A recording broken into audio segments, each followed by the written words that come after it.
안녕하세요. 신발 설명서. 오늘은 리빙 레전드, 이 살아있는 전설인 삭스의 새로운 모델인 S4 버전에 대한 이야기를 해보려고 합니다. 지난주에 3가지 컬러가 출시가 되었는데 아니나 다를까 바로 주간 탑을 딱 찍어버리는 그런 모습을, 그런 예상된 결과를 보여주고 있는 제품이죠. 우리가 삭스를 아웃도어 워킹화라고 하는데, 전에 설명드렸던 무브나 캠프와 마찬가지로 약간 일상과 자연을 좀 넘나드는 그 경계에 있는 제품이에요. 하지만 이제 산보다는 좀 길을 위한 스트릿의 그런 따뜻한 감성보다는 좀 테크니컬의 차가운 이성이 느껴지는 그런 신발이 아닐까라고 생각을 해 봅니다. 아까 친구들이 생일 축하 노래를 불러줬는데, 이 5년 전 오늘이 바로 우리들 기억 속에 많이 남아있는, 아직도 남아있는 그 송중기 씨가 신었던 노란 삭스, 그게 매장에 처음으로 발매가 된 날이었어요. 그래서 그런 의미에서 한번 생일 축하를 해줬고요. 이제 이번 삭스 S4 모델부터는 그동안의 삭스와는 좀 달라진, 새로워진 모습들이 많이 들어가 있다고 하니까 그런 모습들에 대해서 함께 이야기를 해보도록 하겠습니다. 자, 외관상으로는 거의 우리가 잘 알고 있는 그런 삭스의 모습과 거의 유사합니다. 우리가 말이죠, 삭스를 정의를 할 때, 규정을 할 때 외관상으로 가장 중요한 요인 중에 하나가 바로 이 PU 캐스팅이에요. 어퍼를 둘러싸고 있는 이 PU 캐스팅 공법인데, 다른 신발들과는 달리 메쉬나 가죽으로 되어 있는 것이 아니라 PU라는 소재로 되어 있다는 거죠. 저는 이게 상당히 중요한 요소라고 생각을 하는데, 이렇게 PU로 전체가 덮여있는 아이템을 가지고 있는 브랜드는 거의 없어요. 어떻게 보면 코롱 스포츠를 대표하는, 코롱 스포츠를 떠올릴 수 있는 신발이 될 수 있다는 거죠. 우리가 신발 디자인만 보고 그게 어느 브랜드일 건지 알 수 있다는 건 정말 멋진 일이잖아요. 그런 것을 이 삭스는 가지고 있다, 해낼 수 있다는 거예요. 자, 그러면은 이 PU는 뭐냐? 그냥 디자인적인 요소냐? 아니죠. 이 PU 캐스팅의 기능적인 특성에 대해서 좀 이야기를 해 볼게요. 우선은 착화감에 도움을 줍니다.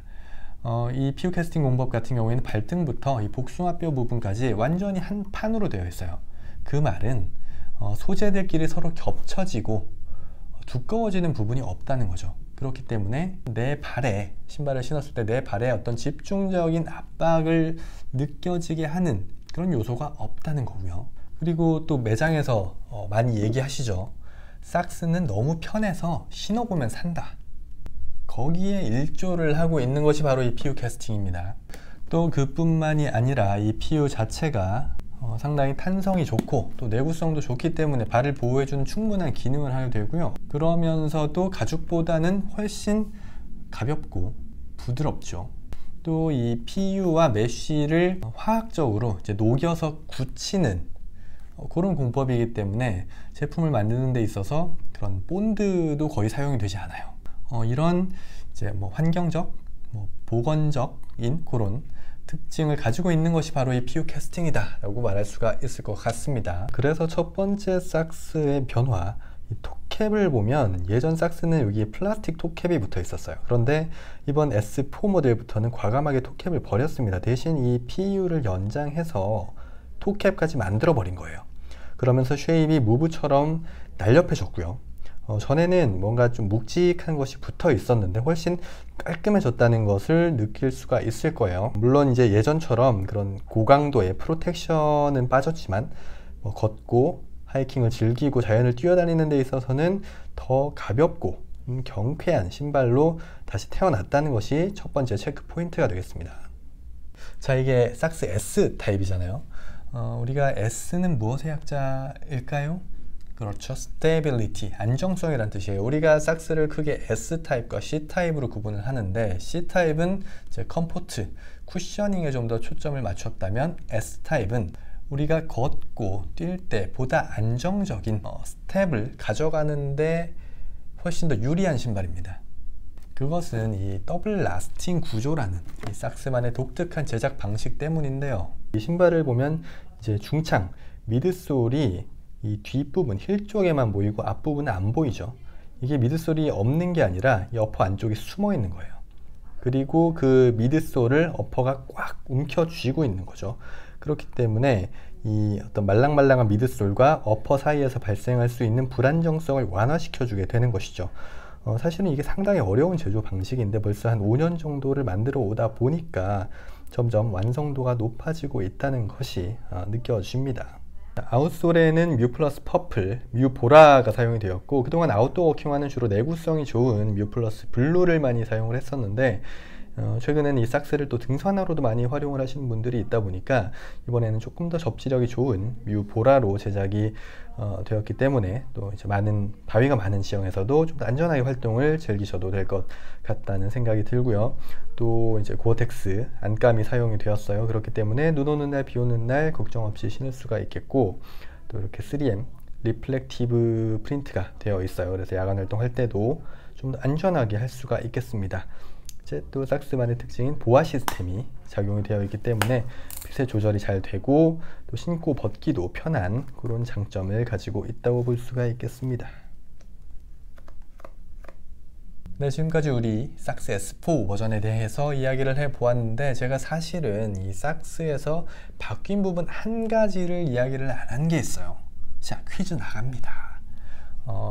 삭스 S, 삭스 C 모두 통틀어서 삭스에서 처음 사용해보는 자재가 있어요.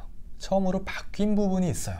그 부분이 어디인지를 맞춰주시면 되고 댓글로 정답을 남겨주세요. 가장 먼저 정답을 맞춰주신 한 분과 꼭 정답이 아니더라도 재미있는 댓글, 좀 진정성 있는 댓글을 남겨주신 한 분에게는 정말 작지만 소정의 제가 준비한 상품을 보내드리겠습니다. 자, 빨리 이전 삭스 그리고 지금 삭스 꺼내놓고 한번 비교를 해보시고 제가 정답자 분들은 게시판을 통해서 또는 대댓글을 달아서 연락을 드리도록 하겠습니다.